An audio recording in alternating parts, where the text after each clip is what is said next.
I don't know. In Baltimore? Ask Edur. Yes. Did you record last night? No. No. We don't record any of our conferences. Okay, great, thank you. You're welcome. Okay, are we ready? Oh, yeah. Y a mí me That's fine. You as well. los conciertos que no se graban, pero que se graban. I think it would be great if you could record it. The others, I don't like it. Yes. Because sometimes I play it and, oh my God, I was actually recording. Yes, exactly. Pero antes de tocar no te gusta. No, me gusta. Yeah, then I'm playing from microphone. Y la magia pasa más cuando no hay micrófono. Sí. Siempre. Siempre. Yo creo que hay más veces que digas tú, ay, que me hubiera gustado que me lo hubieran grabado, que qué contento estoy de haberlo grabado. Cuando lo graban, dices, ay, sí, casi me equivoqué en este sitio. You guys ready? I think we're in trouble. We're on time. Okay.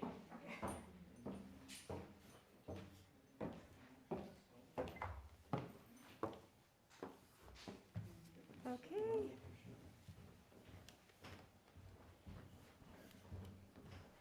All right. Okay. So I'm here with two of the most amazing guitarists in the world. It's such an honor. So it's such an honor to be interviewing you, Pepe. Thank you. Thank you so much for coming. I wanted to start out by asking you some questions. We have a lot of young students here. We start teaching kids as young as 3. And I wanted to ask how old you were when you started. I don't remember. You were that young? I was that young. My memory is that I've always played, and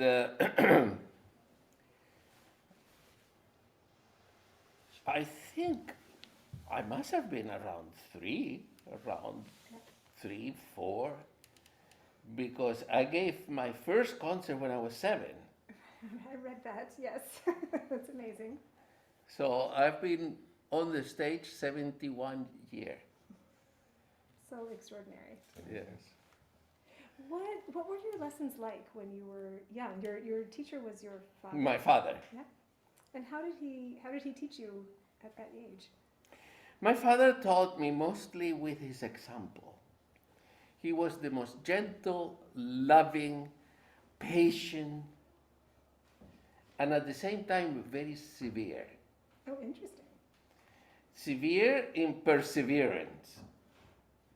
And when he was trying to show me something, it could take a month, but he didn't let it go until I could do it. Interesting. And he did not let me play. I remember one of my earliest memories was the desire to play Recuerdos de la Alhambra. I loved Recuerdos It's a great piece. ever since I can remember. But he didn't let me play it until my tremolo was good enough. Ah, okay. So it was given to me as a reward for having developed a good tremolo. And like that, he did a lot of the repertoire. He kind of held the pieces that we wanted to play and says, yes, but you have to be able to do this, and you have to be able to do that. And then he will let us play it. Which, looking back, I find is a very, very good point, very good thing to do. Because then you develop a sense of that learning a new piece can be easy, and it's something that you can accomplish, and not something that you struggle with. Because you already had the techniques. Because I had learned how to do everything that I had to do on that piece. And then when I got the piece, oh, this is easy, I can do this.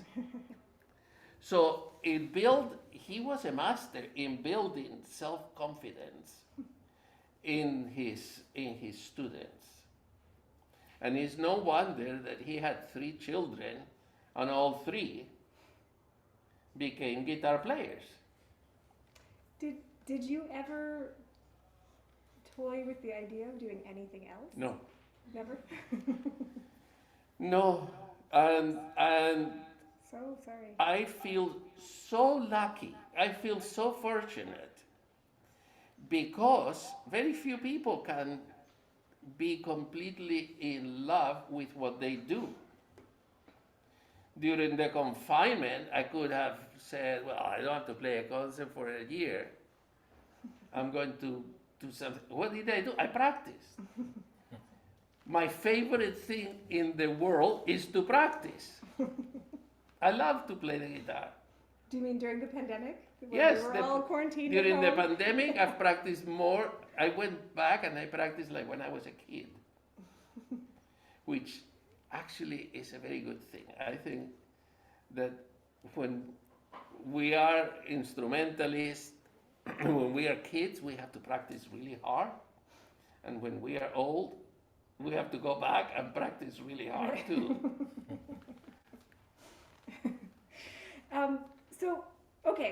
That actually brings up another question for me. When you were a child, what was practice like for you? And when you were growing up, were you practicing for hours? Were you practicing until you mastered something? Like how did you approach practicing? It was very much, it was never an enforced thing. But when we practiced, we had to practice well. He was always there around to make corrections. I don't think I ever had serious lessons with my father were much more about theory, solfege, harmony, counterpoint. Those things, we did sit down and have a lesson. Playing guitar, it was more when I was doing something, he would come over and make a correction. Or if I had a problem, I would go and ask him. Now, I had two teachers because Celine, my brother Celine, is older by 7 years. Oh, wow. Okay. And when my father and mother, in the Spanish tradition of going out and meeting their friends in the evening, would leave, they would leave Celine in charge of giving me a lesson. How was that? Horrible. Horrible, because we started in, Celine would just come over and slap me. Oh, no. And he would say, this is in case you mess up. The preemptive punishment. Okay. Preemptive. And then I would not take it, and I would go, as I was much littler than him, I would just kick him in his chin. And then we would set to do the lesson, because when my father came back, he would check to see if I had learned whatever it was supposed to be that he would teach me. But Celine was great, and one day we got caught doing that. Oh, no. And we both got in trouble, and ever since, we have been fine. And Okay. we actually live together now in the same house. Really? Yes. I was going to ask you, with three brothers all playing guitar, was there any sibling rivalry about who was better or? No, no. One of the things that my father did is he kept us playing different repertoire. Okay. We were never allowed to play the same piece. And when we played a piece that my father played, he would quit playing it. Oh, interesting. And he gave it to us. And in his mind, that was going to change rivalry into admiration for one another, enjoyment of one another's playing, because they were playing something else. I wasn't going to that changed when my brother Angel and I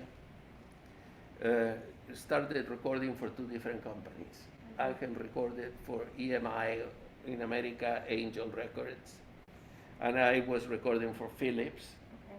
And then we had to record the same thing because if you are an exclusive artist of a record label, you have to record Concierto de Aranjuez. You have to record the Fantasia. You have to record many, many pieces that we had to do both. And then we did it. But by that time, I have never, ever, I can honestly say, never felt competitive with my brothers. I felt enjoyment and immense admiration and the biggest fun they have. I think that's extraordinary. And I think that I have been very blessed by growing up with two brothers that are doing the same thing, because that has extended to my greater family. One of the things that my father was also an amazing mentor.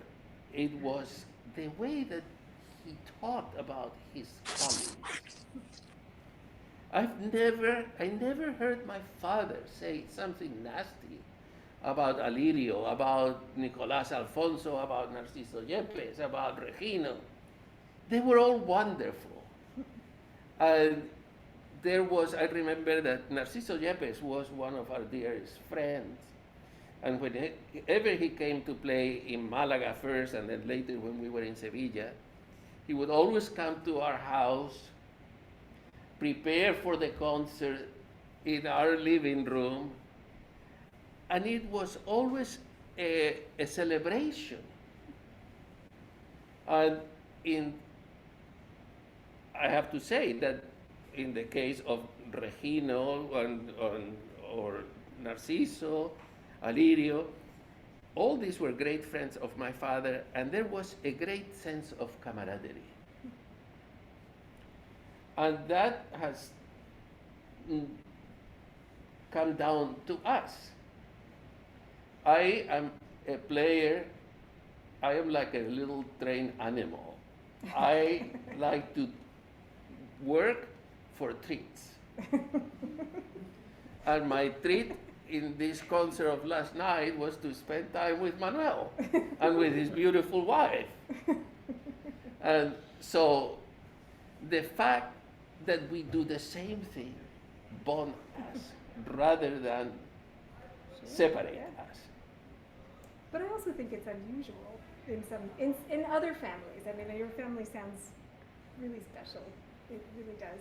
And just to kind of sort of talk more about your family, you have a son whose guitar you were playing last night. I play on my son's instruments, yes. How extraordinary is that? Well, imagine the last piece in the program last night when I was playing a work of my father on an instrument made by my son. Wow. I felt like the perfect sandwich.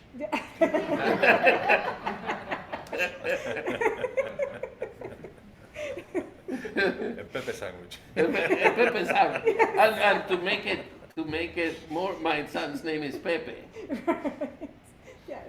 So Can I tell you a little something you might enjoy? Years ago, there's this place, a festival no, it's like a summer school in Quebec, in Canada, And there was this kid that I always kept forgetting his name. I always kept calling him the wrong name, And then one day I called him the wrong name, and I told him, sorry, I keep forgetting. He said, don't worry about it, Pepe. It's not a problem.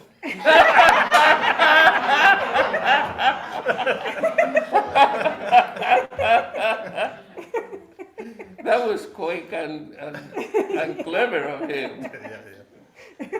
Also, I want to tell you. Also, you were talking with Angel, and I think I've always felt that the two of you had like the best forehands I had ever seen. Although you guys are getting competition for some of the young players now. Yes. But I've always been in awe of your facility. And but one time in another festival in Germany, Angel was there and we're talking, and he was just really upset that people were always asking him who was better, you and him.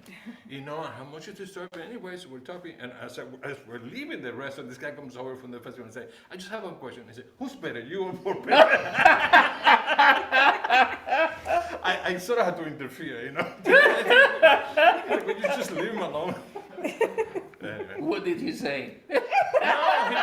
No, I actually jumped in and it's, you know, why are you asking that? You know, what are you doing? You know? Yeah. So, one more thing I would like to say. Yes, yeah.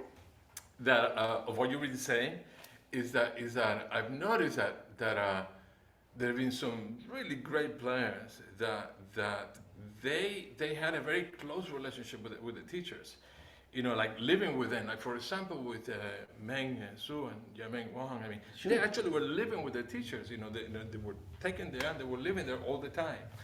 You know, I've had a couple of friends, not guitarists but musicians, who felt that if you were going to be like the greatest thing, you have to live with the teacher. You know. Well, that's the old world. Well, it is, That is what happened. and that's what happened to you. I mean, you had it right there in your house. I did. So, you know, you were living with your father, but also your teacher, and you were getting all these instructions constantly, all the guidance. Yeah. And then my father became my colleague, and we concertized together for many, many years. It was an amazing relationship until, like I said last night, when he played the last piece in his life, and he handed me the guitar and says, you finish it, I don't have any more strength. Yeah, absolutely. And then 8 or 9 days later, he passed away in my arms. And his last words to come out of his mouth, holding my hand, was "La guitarra," and he went. So there was a man who truly was the embodiment of the guitar, and he had a theory. He had a theory that we are many, many guitar players in the world, but that there's only one great guitar player, and he comes or she comes whenever we deserve it. And when we play really great is when that guitar player, the great guitar player, is playing through us. And that is the same player that plays through me, that plays through Manuel, and plays through my brothers, and plays through David, that plays through his students, my students, through any player who truly plays with a pure heart and a pure spirit and is in a state of grace, that player is playing through them. That's beautiful.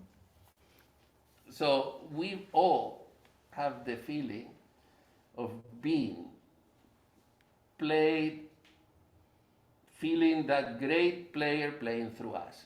And that is the same one that we all share.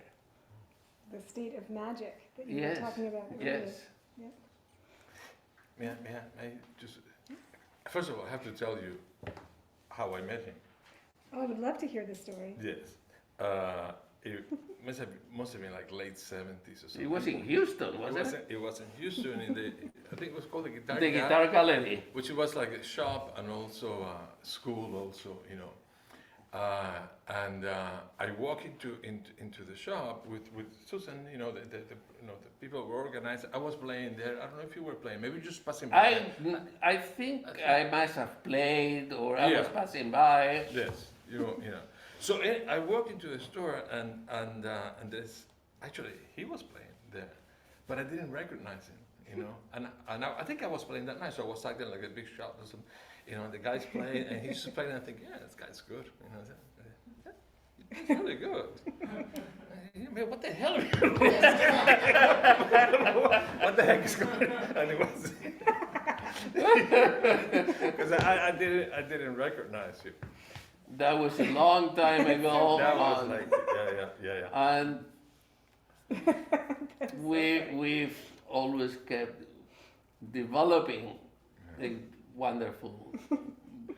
I'd say it's more a brotherhood than even a friendship. But it's a great friendship. I have kind of one more story I want to tell, because I was a student, well, at Peabody, you know, and I didn't get to learn the Aranjuez, the concerto, until pretty late, because the music was not available in Cuba, or at least, actually, I had seen Brower play it on television, and I asked for it, but it was never sent to me. Then I talked to somebody else who knew him, and the message was, "Who do you think you are?" So finally, when I played it for the first time, it was sort of a rush job with the New Jersey Symphony, and it was rough. It was not a good experience. And I don't know if it was because of that I guess, in my mind, the piece was much more difficult than it actually was. So one day I see Angel Romero playing with the Boston Pops on television, and he's playing the hell out of the piece. I mean, I had never seen it. And he's like throwing kisses and smiling. What's wrong with this picture? So I called him for advice. And I said, Pepe, what's going on? Look, I know I can do it, but I cannot do it. What's going on?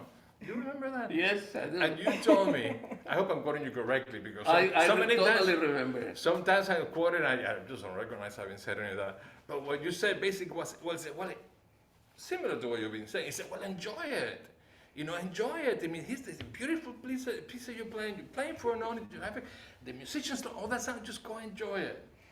Well, I'll be sort of, you know, it worked. It did work. It did work. It did work, and you. It did work, because it's actually a lot more profound that the way I took it. I imagine And you are one of my favorite Aranjuez players. Really? Of Can I course. have that in writing? That's Like, high can I praise, quote? yes. You have it on video. Yes. No. I will look who's talking. I mean, no. It was because I think what it did is, this is how I took it. How I took it is by relaxing. Yes. By relaxing, it frees your body and to do what it needs to do, instead of overburdening it with too much doubt, which has always been my middle name, doubt. That's right. Well, it does one thing. It puts your mind into the piece rather than yourself. Yes, that's it out of yourself. Yeah. So just enjoy it. And I knew that Manuel can play the Aranjuez sleeping. It's nothing for him to play it. And he has done it many, many times and has a gorgeous recording of it. Yes, he does. Thank you. Well, No, yeah, please. I have one quick question about the Aranjuez, because I read somewhere, or maybe I saw somewhere, that you and your brother, when you were learning concertos, that you flipped a coin. Yes. For this, can you tell that story about how that happened? Yes, as I said earlier, that we kept different repertoire for a long time, and we flipped for Giuliani, Opus 30, or Aranjuez. One of us was going to learn one, and the other was going to play the other. I've always played the How other. old were you at this time? Oh, very young, very, very young. Like, I don't remember. But this was, we had both played them, but not in performance. okay. And we flipped, and he got the Aranjuez, and I got the Giuliani. Incredible the way things work, because that Giuliani made my recording career. Because that was the first, and it was one sequence of events with another. I was booked to play with Henry Tamianka in Los Angeles to play at Royce Hall, the Giuliani, the Opus 30. And he canceled me because he found somebody that charged less. Oh, He canceled my performance. And I was kind of upset because he was a friend of mine, And I was really looking forward to playing the Giuliani with him. And about a week later, my manager calls me and says, "You've had been asked to play the Giuliani." 3 days after I was going to play it, I was asked to play with Neville Mariner in the Los Angeles Chamber Orchestra. I played it, and that's when Neville and I met. And out of that night, he called, right after the performance, he called Philips Records. It says, "I want to go immediately and record this." And that was the beginning of many. I've recorded many concertos with Neville and with the Academy of St. Martin. So if I had gotten in the coin flip the Aranjuez first and Angel the Giuliani, our careers would have been completely different than they are. That's amazing. Because all my Philips recordings have been because of that initial concert with Neville. Something I wanted to say, because I think it needs to be said, that it is amazing the work that you have done with orchestra. And I think actually, I think most people don't realize everything, because you've done so much. And I think those recordings of Giuliani with him, every guitarist should have those recordings. You did, at that time, there was only one, the Opus 30 that was known, but he did the 3 Giuliani concertos. I didn't even know they existed. Plus he also did the variations. The variation, beautiful, They're on beautiful. Nel cor mi più mi sento. Yeah. Mi sento. I played them because of you. They don't play. Isn't it incredible? They're beautiful. They're beautiful. Yes. And there's also the fact that he recorded, and these are beautiful recordings. I mean, the playing is great, the sound is fantastic, the orchestra is great. I think Mariner, Amazing. the accompaniments that with the Giuliani. Giuliani is a very simple orchestra part, but he took any little thing and he made something beautiful out of it. Oh, yes. And it's really, you have to hear that thing. Not to mention the Rodrigos. It's like all the Rodrigos concerto, the Aranjuez, the Fantasia, also para una fiesta, which was written for you by Rodrigo. Yes. But then also the Madrigal for 2 guitars. You have to hear. There's a one obviously with Angel.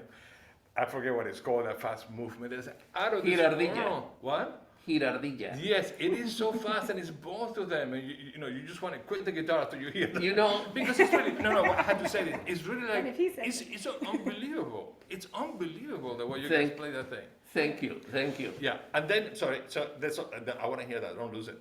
And the Andaluz also. I mean, you did all that. After you say that, I'd like to then talk about the robot once. So No, I want to say that was the Madrigal was recorded in London, and Angel and I spent a week. We did Madrigal, and when we recorded, I was talking about the Opus 30, and it was the Opus 30 that Philips wanted to record, and I said, yes, but we have to put on the other side Madrigal. No, we don't want it. It's an unknown concerto. And I said, okay, if you don't do Madrigal, I don't do Giuliani. And it became one of their all-time best-selling records. Did it really? Yes, the Giuliani and Madrigal. But when Angel and I recorded the Girardilla, we were so excited that it was one take. Really? Wow. Yeah, one take, straight through. And when we finished, you know how Angel is. He jumped up and we jumped up and we danced together with joy. You have to hear this thing if you haven't. That is really mind-boggling, how you guys play that. One Thank take, you. come on, Pepe, one take, really?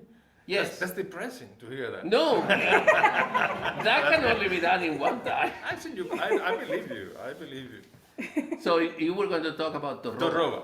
I love Torroba. I don't know, the Diálogos, diálogos, and what's the Concierto Ibérico. Concierto Ibérico, the two also, I've also done the the two for four guitars, right? Two concertos. one. Ibérico is for 4 guitars. But you don't, at least two. But I have done Retrato. Homenaje a la Seguidilla. Homenaje a la Seguidilla. I have done Tonada Concertante Yeah. by Torroba, Concierto en Flamenco. Yes. So, Concierto en Flamenco, Homenaje, Tonada, Ibérico, and Diálogos, at least 5 concertos by Torroba. Yeah, it's funny that I have a extremely talented student that's having quite a career, and he told me, well, that there were not many Spanish concertos for the guitar, and I said, with all due respect, you don't know what you're talking about. No, Because I think that these Torroba ones, they're really not well known at all, and they're nice they're pieces. great. I think it's a Seguidilla, perhaps. There's one that Homenaje a la Seguidilla is fantastic. Okay. Tonada Concertante, fantastic. there's one, I don't know if that's Seguidilla, that begins with this big scale, and that's Yes. what made me think I'm not playing that. Manuel, come on. Well, so let him do it. So, no, but those are great contributions. Is what I'm trying to say, and it's really you also did Monsalvaje. Monsalvaje is another one. that That's people- a great it is, guitar concerto. I've been listening to that too, and people don't even know about it. But Monsalvaje is I never heard him really played in the U.S. But in Spain, he's a major composer. He over there. is a major composer. Well, he was. He died. Yeah, he was. So yeah. That recording is a live performance of an homenaje. We did many people: Alicia de la Rocha, Jaime Martin. Many people did his concertos for various instruments, and it was performed at the Palau de la Música in Barcelona, and he was present just a week before he passed. That's a great concerto. It is a great concerto. I don't think I have ever heard anybody else play them. So as far as I am concerned, you introduce a lot of these concertos. Same with Giuliani. So again, all those Giuliani concertos, the Rodrigo concertos, and the Torroba concerto, and the Monsalvaje in particular, I think it's a really good piece. Yes. And not to mention- Medina, Which one? Medina, I don't know. Francisco de Medina, gorgeous. His concerto? Priest, yeah. Well, no, you don't know. I mean, you don't even Villalobos. It's also Palomo that you've been. Yeah, Palomo. You've been working on. Yeah. Many. Yeah. And, you also did all the quintets by Boccherini, also with, I think it's a Quarteto St. Martin in the Fields, I think Yes. it was. But what I'm trying to say is that's really important. I mean, that is really important. Those works are, and as far as I know, you're the only one who has done it. Thank you. So, Yep. I know, I'm sure you're the only one who has done it. Thank you. I have a question that relates to this because you had the opportunity you knew Joaquin Rodrigo. Very well. And could you talk a little bit about, he wrote pieces for you, but can you talk a little bit about what he was like as a person and how these pieces came to be? Joaquin Rodrigo as a person was a very humble man. He was, in my opinion, one of the great geniuses of the 20th century, and brilliant, very prolific, Yeah. considering the incredible handicap that he had to dictate note by note. For those of you who don't know, he was blind. He was blind, but he had a great sense of humor, and he had the kind of my favorite, most peaceful Aranjuez or Concierto para una Fiesta. Do you remember my first performance, my European premiere, no, my Spanish premiere of Concierto para una Fiesta was in Aranjuez. Oh, wow. And I want to tell a little anecdote. Because the day before I was going to play it, it was a Sunday. I played it on a Monday, and it was the 50th anniversary performance in Aranjuez of Concierto de Aranjuez. Wow. And he wanted to celebrate it doing the Spanish premiere of his latest Concierto para una Fiesta. So I was playing both in the gardens of Aranjuez. I'm sitting in Hotel Paris the day before. Oh my God. You'll remember I this. do, of course I remember. I am sitting there in the morning, the day before, in the lobby, because I was very good friend of the bellman. Yes, The you bellman- had to have connections, you know. I did, and I used them. The bellman was a retired bullfighter Wow. that never made it big, but one thing that he did to get a little extra money is he would, when there was famous fighters coming, he would buy tickets early on and then sell them for a higher price. And Concierto para una Fiesta was commissioned by a family in Fort Worth, and they came to the concert in Aranjuez. They asked me, we would love to see a bullfight. And I said, okay, I can get you tickets. And I asked my friend, the bellman, and he gave me 4 tickets for the family. And I get the tickets, I call them, they're nowhere to be found. And Manuel, I'm sitting there with my 4 tickets in the lobby. Who walks in? Manuel. We were in the same hotel, Hotel Paris. And Manuel, what are you doing here? I'm playing tomorrow night. You were playing a recital in Madrid. I'm playing in Aranjuez tomorrow. And I said, what are you doing today? He goes, practice. And I said, well, I'm going to practice too. But I have 4 tickets for the bullfights. And I've never seen a bullfight. I've never seen one either. He hadn't seen one either. And we decided, let's go to the bullfight together. We get to the bullfight. And these were supposed to be very famous fighters. And just as we are standing outside the plaza, do you remember the little gypsy boy that was trying to sneak in? And he gets thrown out by the guy at the door receiving the ticket. And I called him. And I said, you want to go to the bullfight? I have 2 great tickets. Then I can give them to you. I take my wallet out, take 2 tickets, give him the 2 tickets, put my wallet in. And then Manuel, and then we bought cigars. At least I bought 1 cigar. I don't know if you joined me. I think you did. I don't know that part. But Okay. I bought cigars and put my wallet back in, and then we are at the bullfights. And it was not the best afternoon for the fighters. There was the people were screaming terrible things to the fighters. And there was a woman behind us, I don't know if you remember this, that she was screaming, cowards! Oh, no. To the fighters. Cobardes!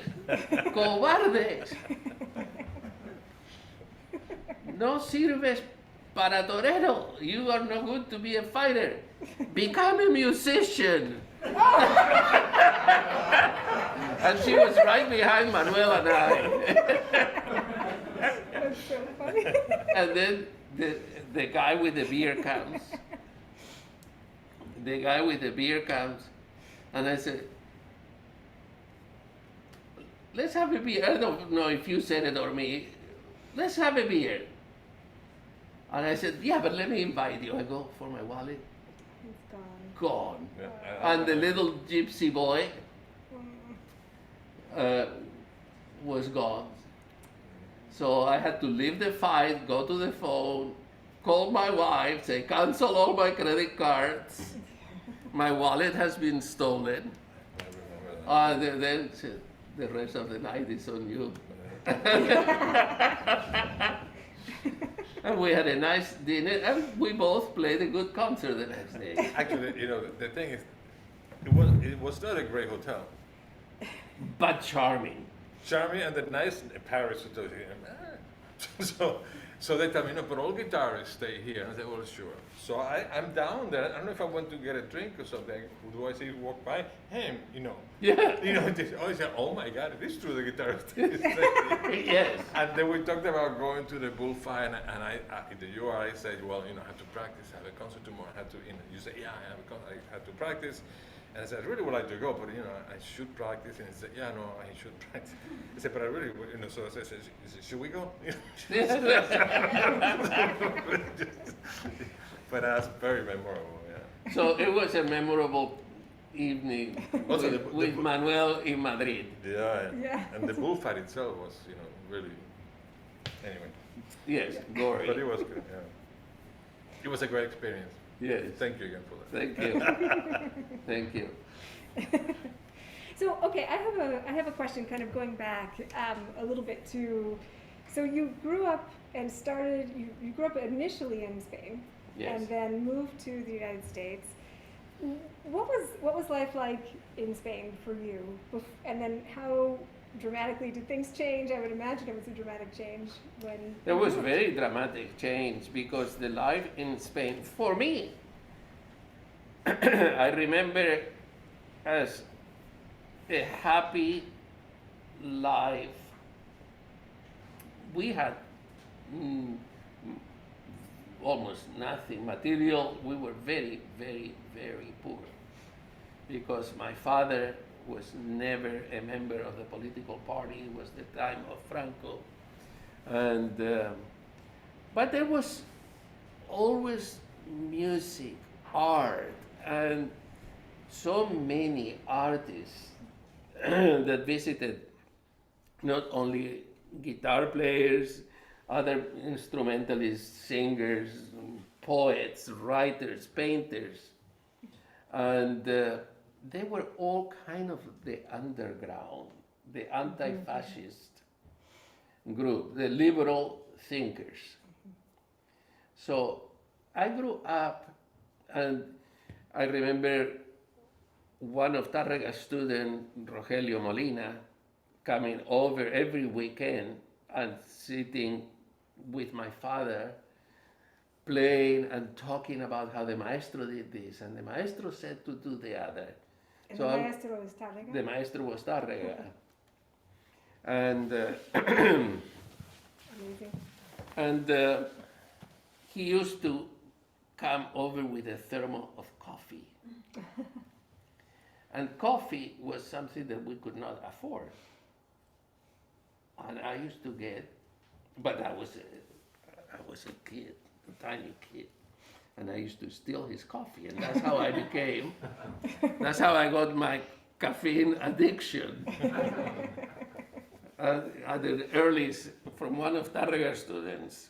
But I remember a happy life, but with the undercurrent that we knew so and so has been taken in for questioning. When the people were taken in for questioning, sometimes they came back, sometimes they didn't. And there was always the fear.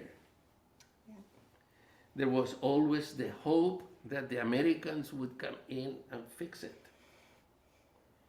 and get rid of Franco. They have fought against Hitler, they have fought against Mussolini, and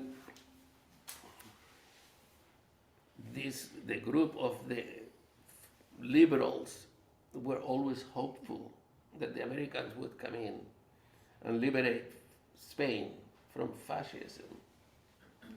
And the horrors of fascism were always very, very present. And as a little kid, it can provoke a lot of anxiety and fear. And when we came to the United States, that all vanished. Overnight. It was an incredible feeling to be in a country that you didn't have to be afraid that somebody was going to knock at the door and take your father away. And then the United States was incredible because it came at the time when I was just 13 when I came to the States.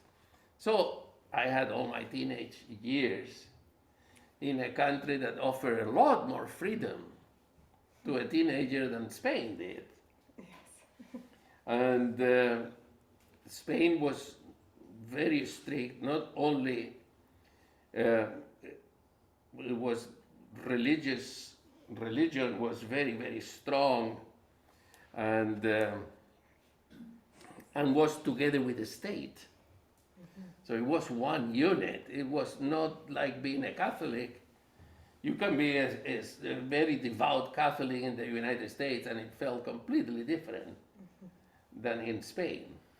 Because in Spain you had to be commanded by the government. And if you were not, you were punished. So the feeling of freedom coming to the United States was wonderful. And then immediately we started meeting a lot of great artists. I became very good friend at age 13. I became very good friend with Misha Elman, the great violinist. We used to hang out together. And my family with Jose Turbi, so we began to know other Spaniards that come, like Ramon Sender, the great writer. So it became a wonderful experience. And then when we started concertizing at a very early age, I made my first long playing record when I was 15.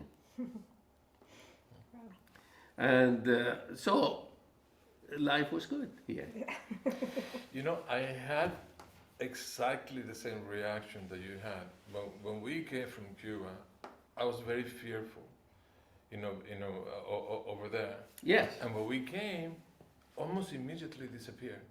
I cannot tell you why that was, but it just immediately. It vanishes. It vanished. It was really strange. Yeah. I And mean, I don't know if it may sound weird to you that I'm saying strange. I understand that it's a free country that it's not, but I was 14 years old. you were 14. Yeah. So it's practically the same. Yeah. And nobody told me, well, now you shouldn't feel what you're feeling. It's just, there was just something in It left. I guess also because in my case, I had been reunited with family that I had not seen in a long time, who I loved very much and had missed them, and I saw them again. Yeah. And maybe through them, I could see that they were happy, and maybe Yeah. I just saw that perhaps. But exactly the same thing. Yeah. Never heard anybody else say that. But It's amazing. It's No, amazing. and we never have spoken about this. no. But So we were talking about all the wonderful, amazing concertos that you've recorded. How do you feel about amplification with an orchestra? Do you do that? Do you try to avoid it? What is your feeling on that? I think that the ultimate goal is for the audience to hear it well. Sure. So it depends on so many factors, but my preference is no amplification. And very often I play without it. If the whole, the concerto there, for example, a concerto that we have, well, I have kind of walked myself into it. Manuel, one of our dear friends is Manolo Sanlúcar, and another, he's a genius, Amazing, yes. I agree. a genius of the guitar, of composition. He's an artist. He is fantastic, and he's very dear friend of both of us. And composed quite a few years ago a ballet for guitar and orchestra. And he was the only one who played it. And then the last time I was here, we were my wife and I were having dinner with Askedur and Manuel, and he says, let me play something, see if you recognize it. And he played a CD of himself, and it was Medea. Great piece. And I loved it. And I didn't get, it took a while. You told me what it was. I said, I don't know, this is gorgeous. And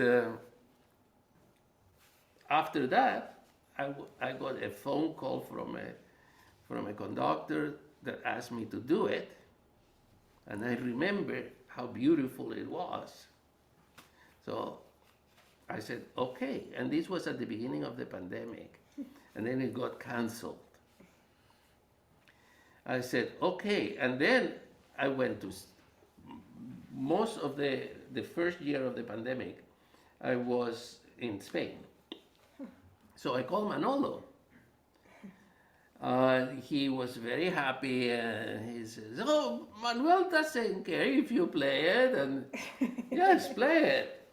And I'll send you the music. He sent me the score. And the 30th of April, I played it. This concerto, I feel that even under the best, I don't know how you feel, but I think it needs amplification. Yes. Because the guitar is doubling Okay. many times Yes. the woodwinds and so to really get a proper balance, The you need orchestration, amplification. There is another concerto that I have played. It's not a concerto. It's Introduction and Choro by Villalobos. This was a work that he wrote in the 20s, and the music was lost. And when Sotheby's the French publisher, Saliver, they moved, they found this piece. Oh, wow. Masek.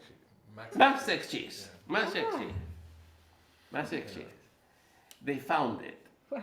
Just in their offices, in their Yeah, in their warehouse. and they sent it to me. Richard Long sent it to me, and I performed it. And that Villalobos calls for amplified classical guitar. Oh, okay. There you go.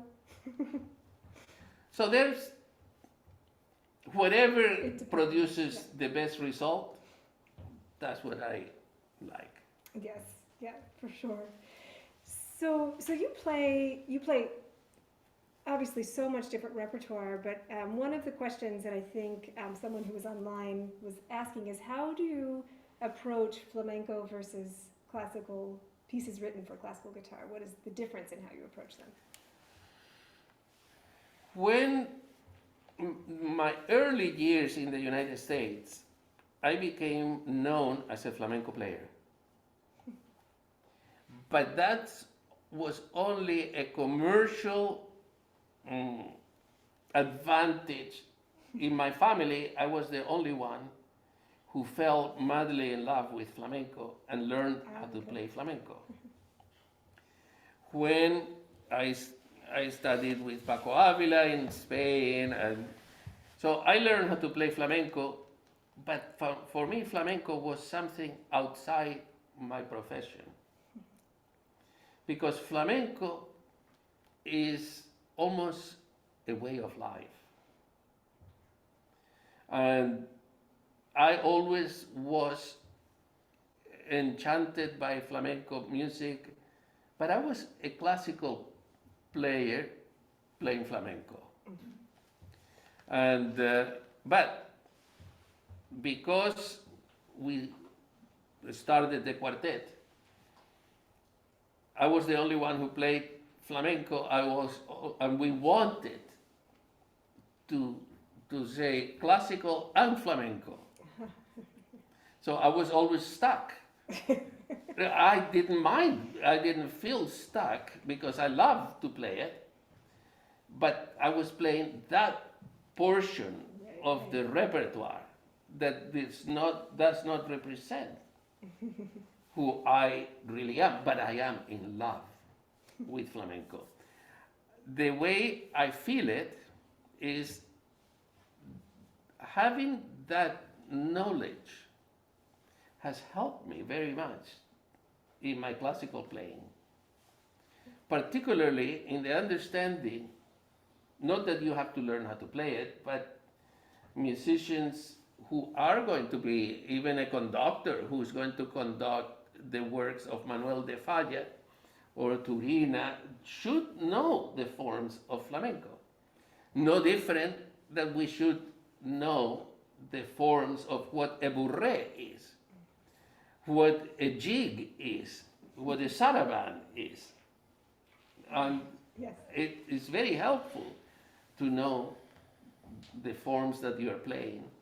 And playing flamenco has always helped me a lot in understanding how to play some of the Spanish repertoire. Almost your entire program last night. Well, that was on purpose. That was on purpose because I wanted to do a program that represents my roots. Yeah. And that is not to say that I don't love to play Of course. other repertoire. But playing flamenco also teach you an intimacy with the instrument that comes from playing any kind of folk or music of the people, not so-called classical music. Yeah.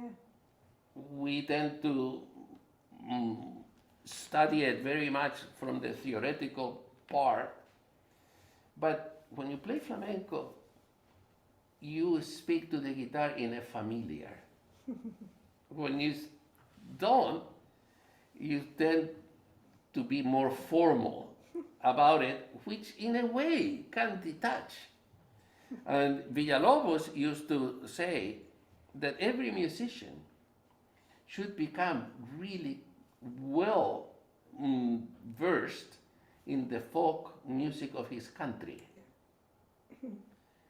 And that's what he had in mind. It was to develop that intimacy with music and with your instrument. So now when I play flamenco, I play it like I am playing the composition of one, most of the time is of one of my dear friends, like one of my closest friends in my youth was Sabicas. Wow. And Sabicas and I, we loved each other. I respected, admired him. I think he was one of the great guitarists of all times. And one of the great instrumentalists of all times. And he was an amazing composer and beautiful, beautiful person. So I loved him and I felt very loved by him, and I play a lot of his music. So when I play flamenco, I feel like I'm playing a piece written by Agustín Castellón. And I'm playing his work, and I play it the same than I would play Ángel Barrios or I would play Turina. I have a question actually for both of you. both of you have been playing guitar for so many years, so long. How do you sort of continually refresh your relationship and stay inspired? Both of you were talking about how during the pandemic you were practicing like crazy. I mean, I know you were. and Well, Pepe he was confessed that he had also. yes, And, yes. he showed, Pepe and was- he showed it yesterday too in the concert. So how Impressive. do you, after so many years, I mean, you're playing sometimes the same pieces that you've been playing for, in your case, maybe 70 years. Yes. So what allows you to continue to stay inspired as you're performing on stage today? You go first, or Okay. Oh, Okay, I go first. It's simple. Not to take it for granted and love is exactly, I feel the same than if you ask me, how do you do to keep in love with your wife than you have been for 50 years with? Or That's another question I'd like to ask you now. is not to take it for granted and never to lose the concept of why you do it. It's because you love it.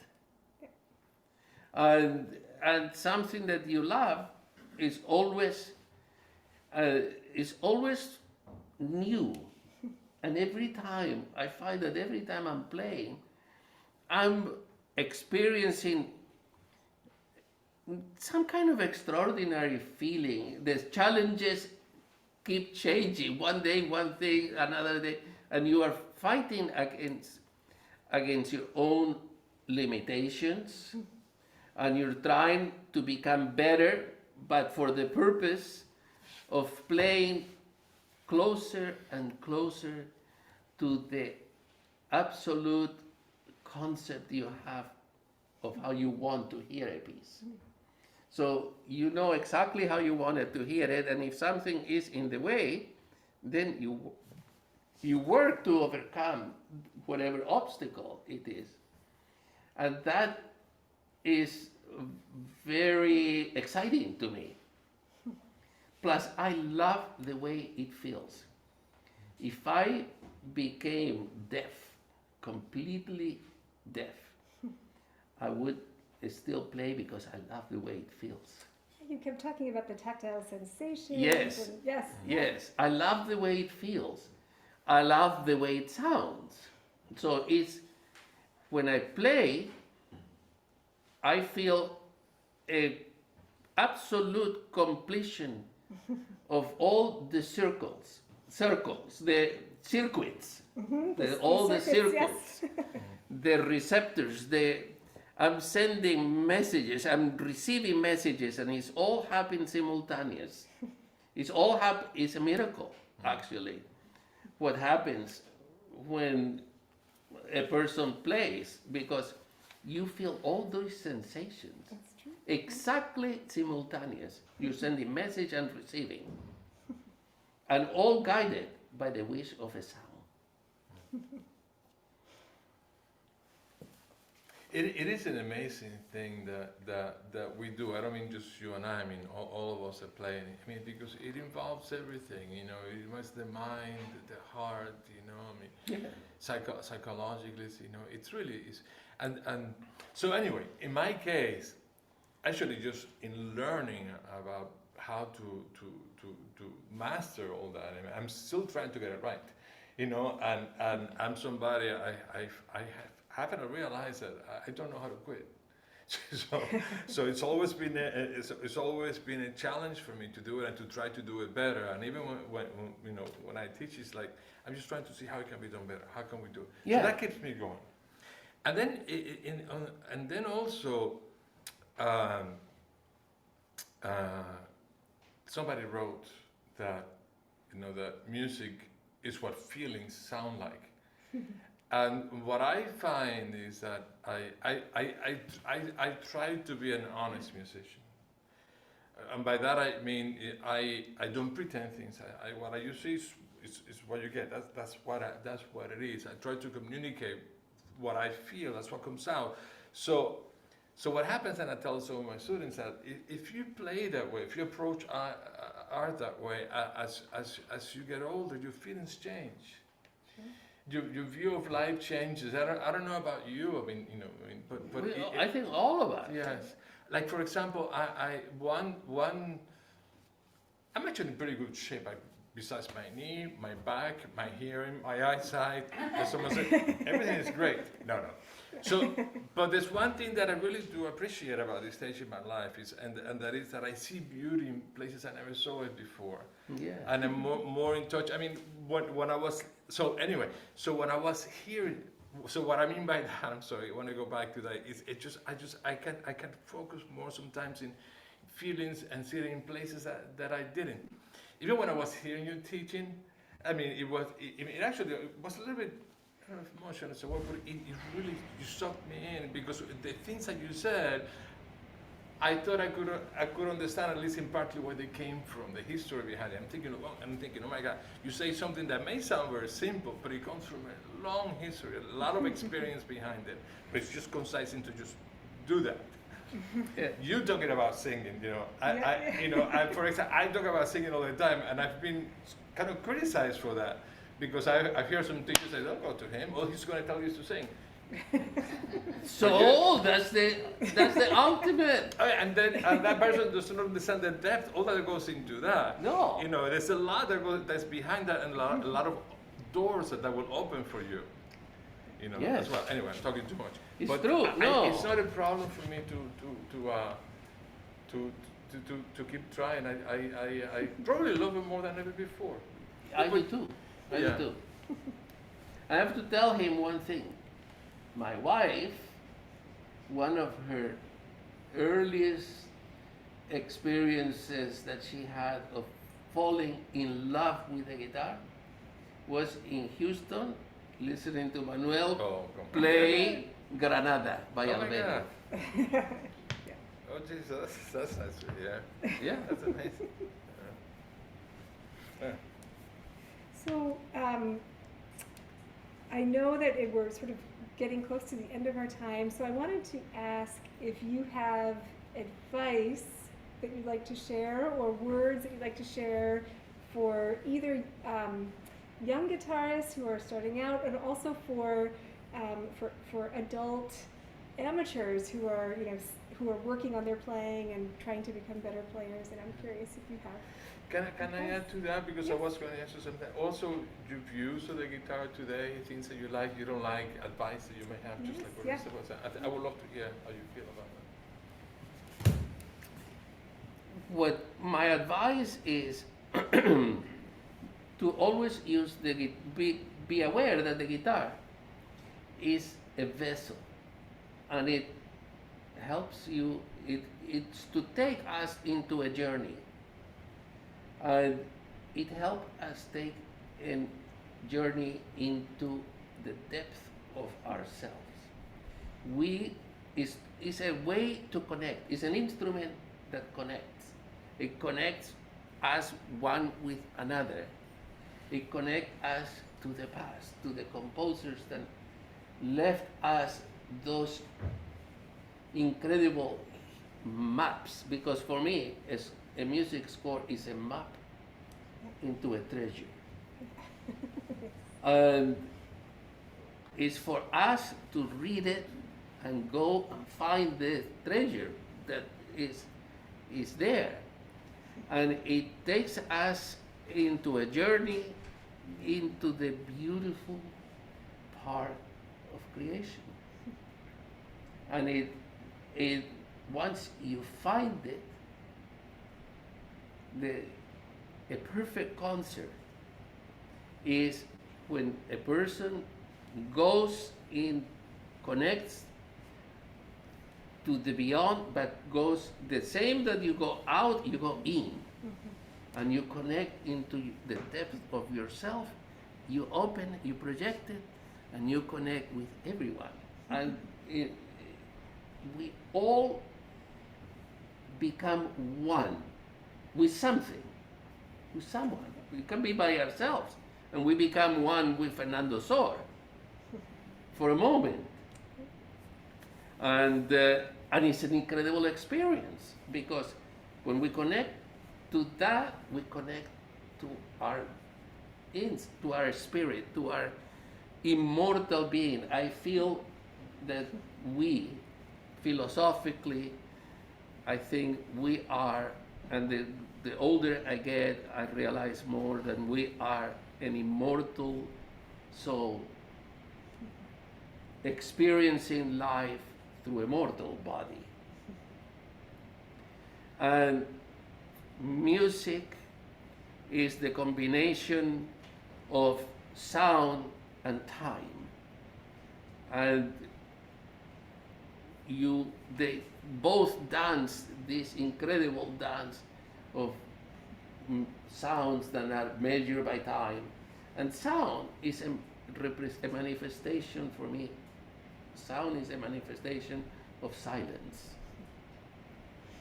It's almost like silence gets bored of being eternal and wants to experience itself, and it becomes sound. And time is a measurement between 2 points of eternity. So music is also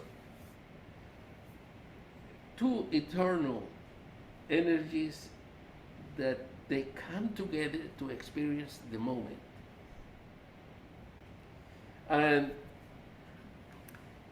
to the young players, to the players that have not developed their craft to the point, to answer your question, I know of so many wonderful pieces written by great masters that are simple.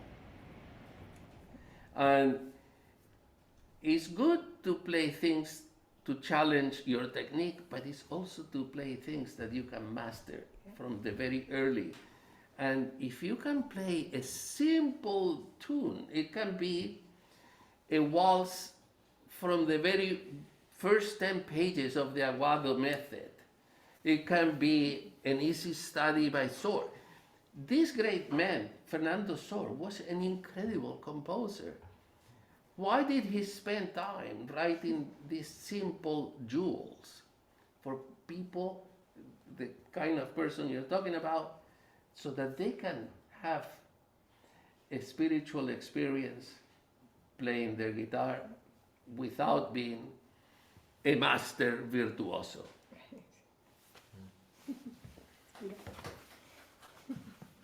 It's beautiful. Well, I would like to just thank you. This was truly, truly just a joy and so wonderful to have this conversation with you. I don't know if you have anything else to add. No, just it's been great listening to It was a pleasure to be here Yes. with Manuel and to get to know you more. Yes. And this was a lot of fun. Yeah, Yeah. Yeah. special. Yes. Thank you. Thank you.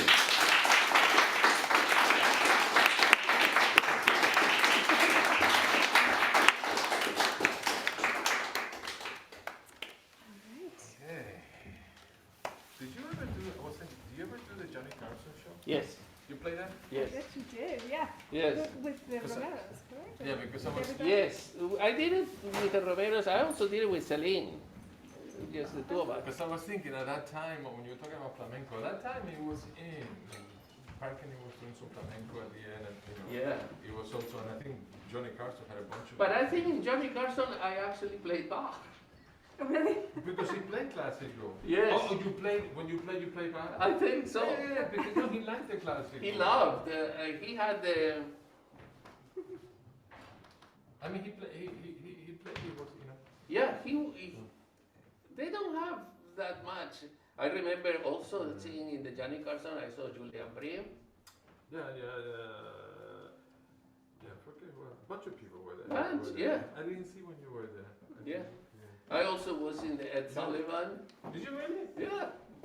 Oh my God. And many times in the Today Show with Barbara Walter. Really? Yeah. I go back.